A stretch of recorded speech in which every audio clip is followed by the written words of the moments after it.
Okay, so 4 plus, I want to be happy. When you want to be happy and you're not happy, how do you know you're not happy? And that is taking us back from I want to be happy, which is there, and when you are not happy, how do you know you're not happy? The epistemological question, how do you know you're not happy? And when you want to be happy and you're not happy, another way of putting it is, and what stops you from being happy? And you might even want to echo those two questions. So someone says, I want to be happy, and you want to be happy, and you're not happy, and when you're not happy, how do you know you're not happy? And when you're happy and you're not happy, what stops you from being happy? So sometimes when I don't know what the right question to ask is, I will just very gently echo a couple of questions. I did that, I think, with Alan. I can't remember at what point. I wasn't quite sure which question to ask, and I echoed a couple of questions. Everyone happy about positive wants? Polarity switch, go back, take them back into the bad state, because that's where you want to be. That is, you want to take them back to the trauma, and because that's where we need to be addressing the problem. Negative want, much easier. I don't want to be so miserable. Okay, miserable is where this person is at.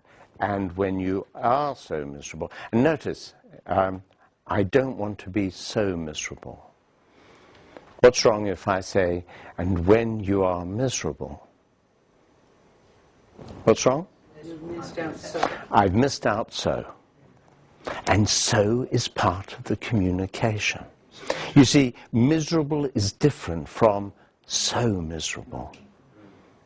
You know, the precision of language is so important here to get it exactly right. Exactly right. And when you are so miserable, this person isn't miserable. They are so miserable. And how do you know you are so miserable? When you are so miserable. Because I just feel black all the way through. Because everything is so heavy. It's like a great weight inside me. I don't know. We did it. I don't know with Alan. I don't know.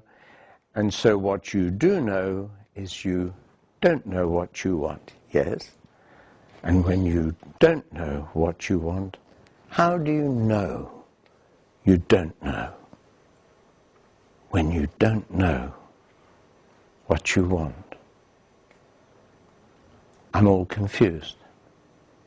I'm all muddled up. There's just a blank. Let's take those. Okay, so, and when you're all, everyone all together, confused, you'll do. And when you're all confused, how do you know you're all confused when you're all confused? Because it's just all tangled up. And when it's all tangled up, and we now start going for the awareness, where is it all tangled up when it's all tangled up? In my head. And when it's all tangled up, and it's, notice the it's, in your head, what else is there about it?